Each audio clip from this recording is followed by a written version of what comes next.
नमस्कार, मी अंजली तुमचं शॉर्ट व्हिडिओमध्ये खूप खूप स्वागत करते।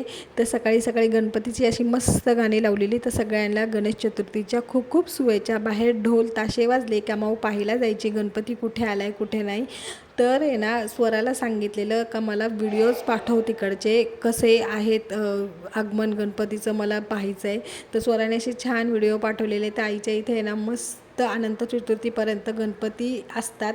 तर हे आईच्या इकडचं छान असा गणपती, छान साधं सिंपल डेकोरेशन आहे। त्यानंतर राहवलं नाही म्हणून व्हिडिओ कॉल केला, स्वराबरोबर बोलत होतो। माऊ आणि मी छान असं व्हिडिओ कॉलमध्ये पाहिलं गणपती बाप्पा मस्त छान विराजमान झाले होते। तर मी इथे आहे, पण माझं मन आहे ना आज पूर्ण तिकडं होतं, कारण की हे पहिलंच वर्ष आहे का आम्हाला जाता नाही आलं तिथे। त्यानंतर माऊने पाहून आहे ना रडायला लागली का मला तिकडे जायचं आहे। कसं तरी तिला समजवलं आपण पुढच्या वर्षी जाणार आहोत, तर ती कसं तरी राहिली। तर तुम्हाला हा व्हिडिओ कसा वाटला नक्की सांगा। भेटूया आणखी एका व्हिडिओमध्ये।